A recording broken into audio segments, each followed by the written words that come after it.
નમસ્કાર મિત્રો, અમારા નવા વિડીયોમાં આપ સૌનું હાર્દિક સ્વાગત છે. મિત્રો, આજે આપણે વાત કરીશું. કુર્વતે સ્પષ્ટ કહી દીધું, મને તો સુનંદા જ ગમે છે અને હું એની સાથે જ લગ્ન કરીશ. ત્યારે એના મમ્મી પપ્પાએ કહી દીધું, ઠીક છે, તને પસંદ છે તો તું લગ્ન કરી અને આ ઘરની બહાર નીકળી જજે. માની લેજે કે તારા મા બાપ નથી. કુર્વત જાણતો હતો કે મારો પગાર એટલો બધો નથી કે જેમાં હું મારું ને મારી પત્નીનું ગુજરાન ચલાવી શકું. તે ઉપરાંત જો ઘર છોડીશ તો ઘરનું ભાડું ભરવાની પણ મારી હેસિયત નથી. સુનંદા કમાય છે, પણ એનો અર્થ એવો તો નથી કે એના પૈસે હું ઘર ચલાવું. સુનંદા બીજી જ્ઞાતિની હતી, નોકરી કરતી હતી. જ્યારે એના મા બાપની ઈચ્છા હતી કે અમારે ઘર રખું છોકરી જોઈએ, પૈસાની તૂટ તો હતી જ નહીં. કુર્વત આગળ એના મા બાપ ચૂપ રહ્યા, પરંતુ કુર્વત સમજી ગયો કે હવે સુનંદા સાથે લગ્ન એક સ્વપ્ન છે. ત્યારબાદ જ્યારે પણ લગ્નની વાત નીકળે ત્યારે કુર્વત એક જ વાત કરતો, મારે લગ્ન નથી કરવું. એના બાપા પણ મક્કમ હતા, કહે ઠીક છે, તારી ઈચ્છા. તારે લગ્ન ના કરવા હોય તો અમે તારા પર બળજબરી નહીં કરીએ. અમે છીએ ત્યાં સુધી તને રોટલા ખવડાવીશું, પછી તો તું જાણે અને તારું કામ જાણે. કાયમ ટિફિન ખાજે. બાકી તું જો એવું વિચારતો હોય કે તારી જગ આગળ અમે નમતું જોખીશું તો એ તારી સૌથી મોટી ભૂલ હશે. દિવસો વીતતા ગયા. કુર્વતની ઉંમર પણ વધતી ગઈ. આખરે 40 વર્ષ ઉંમરે એણે પણ એવું થયું કે મા બાપની તબિયત બગડતી જાય છે અને ખરેખર હવે ઘરમાં એક સ્ત્રીની હાજરી જરૂરી છે. તેથી જ એણે મા બાપને કહી દીધું, ઠીક છે, તમે જે છોકરી પસંદ કરીશો એની સાથે હું લગ્ન કરી લઈશ. એ પણ માત્ર તમારા કહેવાથી. મારે તો છોકરી પણ જોવી નથી. મા બાપ ખુશ હતા અને એના કરતાં લગભગ 10 વર્ષ નાની છોકરી પસંદ કરી. એ લોકો કાયમ કહેતા હતા કે અમે છોકરીનો દેખાવ નહીં, પણ છોકરીના સંસ્કાર જોઈને એને પસંદ કરીશું. અમને તો યુવિકા ગામડાની હોવી છતાં પણ યુવિકા ખૂબ પસંદ છે. કુર્વતે યુવિકા માટે ખાસ લાગણી હતી. કુર્વતને યુવિકા માટે ખાસ લાગણી હતી નહીં, પ્રેમથી વાત પણ કરતો નહીં. 10 દિવસ પછી લાગ્યું કે એની બાજુમાં સૂતેલી એની પત્ની યુવિકાના ધીમા ધીમા ધ્રુસકા સંભળાઈ રહ્યા છે અને એ એકદમ ઊભો થઈ ગયો અને લાઇટ કરી ત્યારે ખબર પડી કે ખરેખર યુવિકા રડી રહી છે.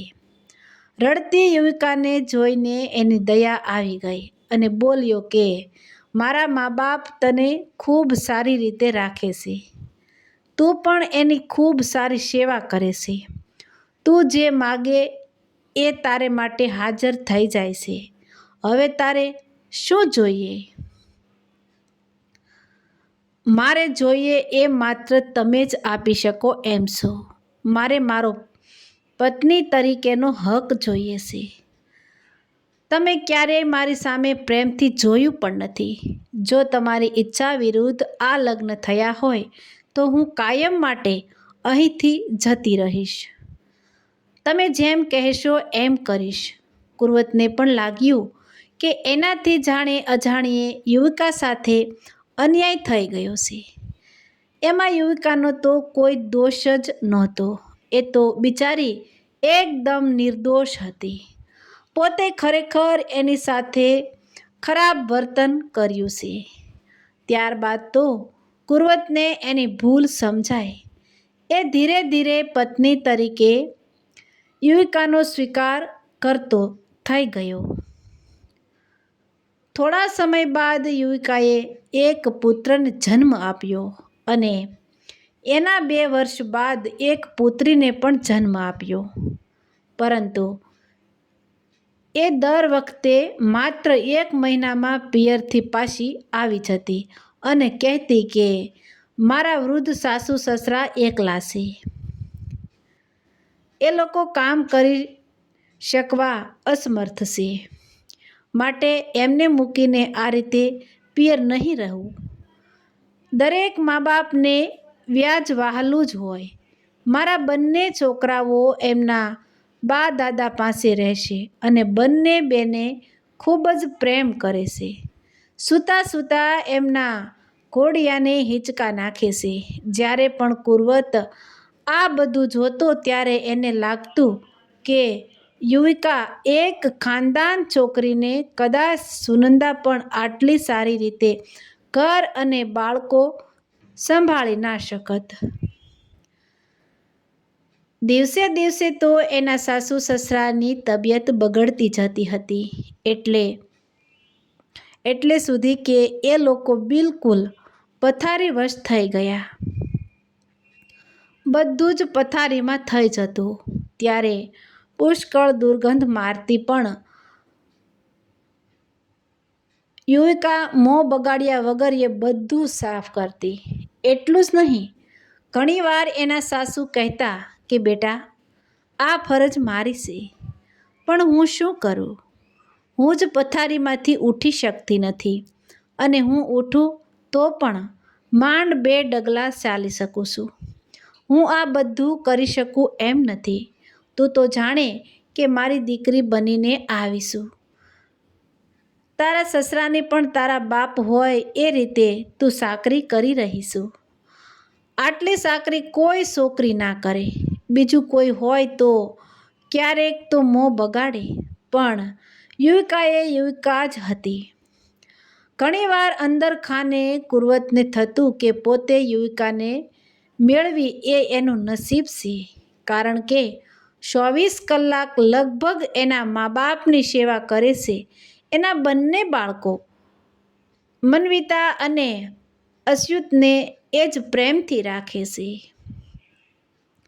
ઘણીવાર સગા વહાલાઓ શિખામણ આપતા કે તું મોં એ માસ્ક પહેરીને એ રૂમમાં જા.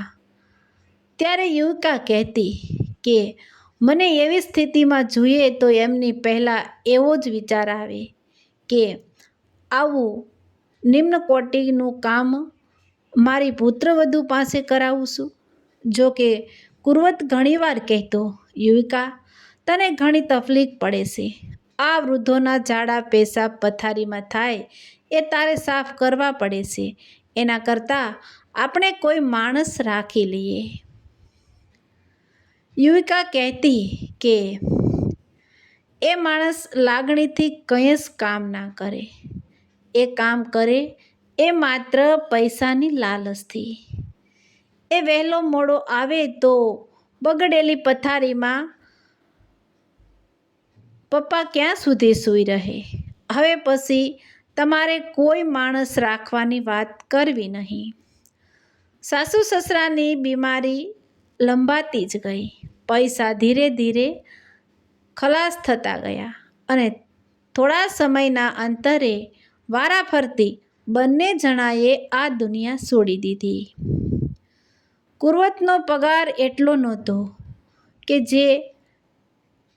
કે જેમાં એ બંને છોકરાઓની ફી ભરે તથા ઘર ચલાવે. જો કે ઘર પોતાનું હોવાથી ભાડા તો ભરવા પડતા ન હતા. એ નિરાશ થઈ ગયેલો એ વખતે યુવિકાએ કહ્યું, તમે શા માટે ચિંતા કરો છો? ઘરનું બધું કામ હું જાતે જ કરી લઉં છું. એટલે કામવાળીના પૈસા બચે છે. છોકરાઓને હું ભણાવું છું એટલે ટ્યુશનના પૈસા પણ બચે છે અને ઘર તો હું કરકચર કરીને ચલાવી શકીશ. તમે કોઈ ચિંતા ના કરતા. આમ તો હું નોકરી પણ કરી શકું એમ છું, પણ નોકરી કરીશ તો આ બધા કામ માટે મારે બાય રાખવી પડશે અને ઘર પણ સચવાશે નહીં. છોકરાઓને ભણાવાશે પણ નહીં અને ટ્યુશન રાખવા પડશે.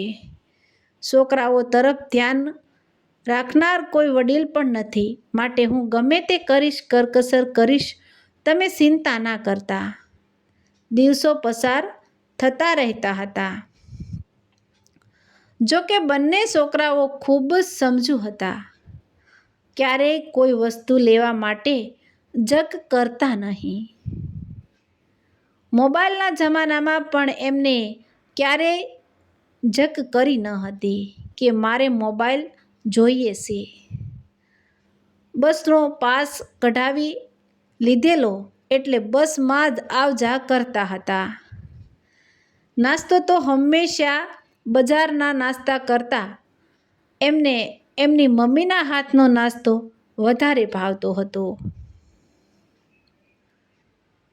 બંને છોકરાઓ ઘરની સ્થિતિ બરાબર પરિસ્થિત હતા. તેથી સમજી વિચારીને અચ્યુતે 10મા ધોરણ પછી પોલિટેકનિકમાં જવાનું નક્કી કર્યું અને સાઈડમાં થોડા છોકરાઓને પણ ભણાવતો અને ડિપ્લોમા પૂરું થતાં જ એને નોકરી મળી ગઈ. સાથે સાથે 12મું ધોરણ પાસ કરી અને ડિગ્રી કોર્સ પણ ચાલુ કર્યો. ખૂબ ધગશથી ભણતો હતો.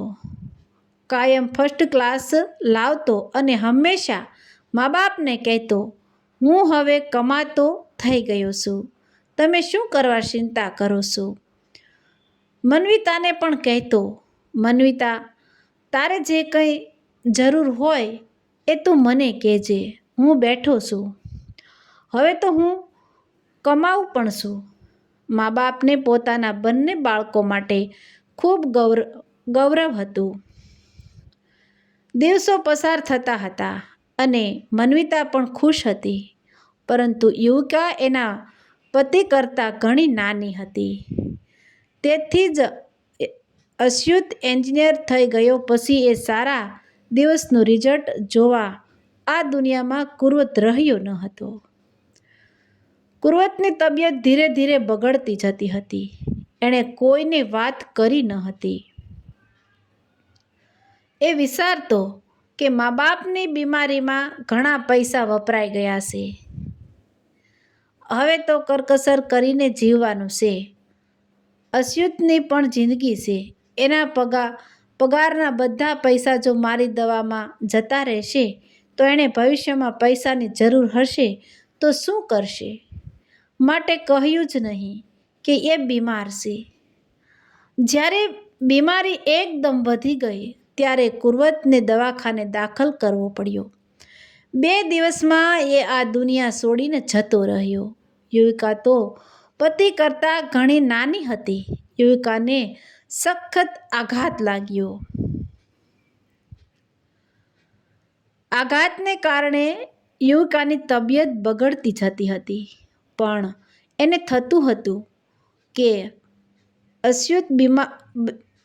અચ્યુત બિચારો પૈસા કમાવા માટે રાત દિવસ કામ કરે છે અને હજી તો એને મન્વિતાના લગ્ન કરવાનો ખર્ચ પણ કરવાનો છે. પતિ તો ખાસ પૈસા મૂકીને ગયા નથી, માટે મારે મારી બીમારી કહેવી નથી.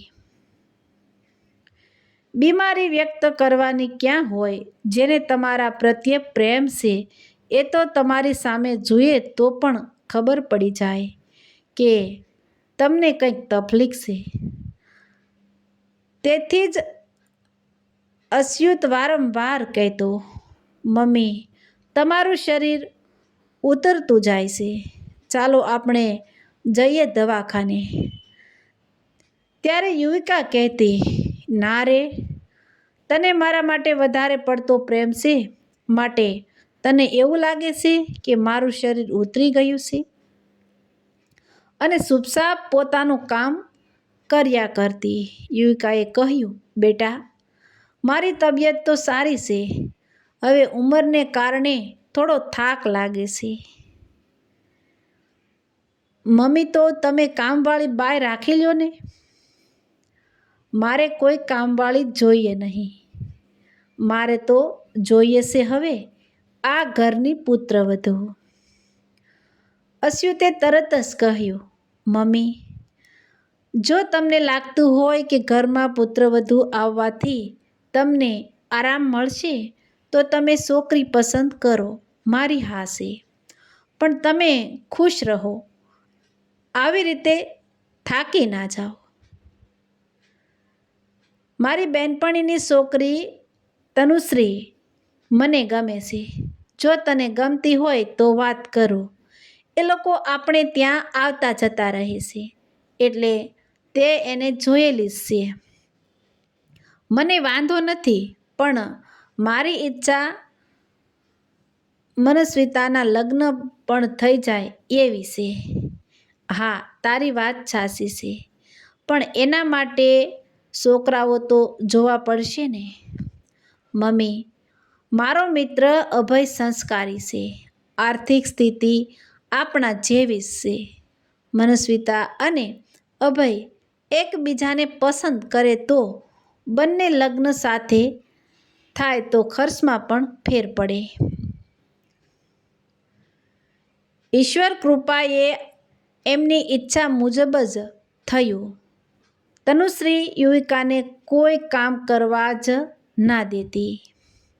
યુવિકાને એક દિવસ ચક્કર આવ્યા અને એ સાથે જ એને લાગ્યું કે એને બધું જ ઝાંખું દેખાય છે.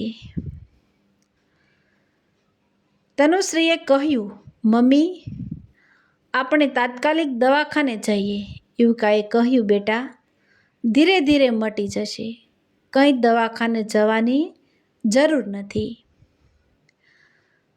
તનુશ્રી ગુસ્સો કરતા બોલી, રોગ અને દુશ્મન બંને થતાની સાથે દાબી દેવા પડે. હમણાં જ દવાખાને ચાલો. જ્યારે ડૉક્ટરે જોયું ત્યારે કહ્યું કે તમને તો ઘણા વખતથી ડાયાબિટીસ પણ છે અને બીપી પણ છે. ડાયાબિટીસના કારણે હવે તમને આંખે પણ ઓછું દેખાય છે, એટલે તમે તાત્કાલિક દવા ચાલુ કરો. અને બીપી પણ તમને છે, જેને કારણે તમને ચક્કર આવ્યા. ડૉક્ટરે ઢગલાબંધ દવાઓ લખી આપી. યુવિકાને દિવસે ને દિવસે ઘરમાં ઓછું દેખાતું હતું. ખોટા ખર્ચા વધશે એવું વિચારીને એ બીપીની દવા નિયમિત લેતી નહીં. તેથી યુવિકાને લકવાની અસર થતાં એ બિલકુલ પથારીવશ થઈ ગઈ. યુવિકા તો ધ્રુસકે ને ધ્રુસકે રડવા લાગી. તનુશ્રી સાસુના માથે હાથ ફેરવતા બોલી, મમ્મી, લકવો મટી જશે. એવું નથી હોતું કે લકવો ના મટે. ડૉક્ટરની દવાની સાથે સાથે તનુશ્રીએ દેશી ઓસડિયાનો પણ ઉપયોગ કરવા માંડ્યો. હાથે પગે માલિશ પણ કરવા માંડી. ધીરે ધીરે એને સારું થયું, પણ આંખે ઓછું દેખાતું હતું. એટલે દરેક વખતે તનુશ્રી જ હાથ પકડીને રસોડામાં કે બાથરૂમ જવું હોય તો એ લઈ જતી. યુવિકાને ખૂબ રડવું આવતું. તેને થતું કે આ છોકરી પાસે હું કેટલું બધું કામ કરાવું છું. એ વિચારે યુવિકા એટલું બધું રડી કે અચ્યુતે કહ્યું, મમ્મી, તે પણ બા દાદાનું ખૂબ કર્યું છે. એ વખતે તો બંને જણા વારાફરતી પથારીવશ થઈ ગયા હતા. તે બધું સાફ કર્યું છે. મને હજી બધું જ યાદ છે. મમ્મી, તમે જે કર્મ કરો એનો તો બદલો મળે જ છે. તે બા દાદાનું કર્યું એમ તનુશ્રી તારું કરે છે અને ઈશ્વર બધું જ જુએ છે. દરેકને એના કર્મના ફળ મળે છે. મમ્મી, હવે તું એવું ના વિચારીશ કે તનુશ્રીને બહુ કરવું પડે છે. તનુશ્રી એવું વિચારતી નથી કે મારે મમ્મીનું કરવું પડે છે. મમ્મી, હવે તું શાંતિથી સૂઈ જા અને સૂતા સૂતા અમને આશીર્વાદ આપ. એ જ અમારા માટે બસ છે. યુવિકા બે હાથ જોડી ઈશ્વર સામે જોઈ બોલી, ઈશ્વર, તમારી લીલા અપરંપાર છે. તો મિત્રો, આવા જ નવા વિડીયો જોવા માટે અમારી ચેનલ લાઇક, શેર અને સબસ્ક્રાઈબ કરજો. વિડીયો સાંભળવા બદલ ધન્યવાદ.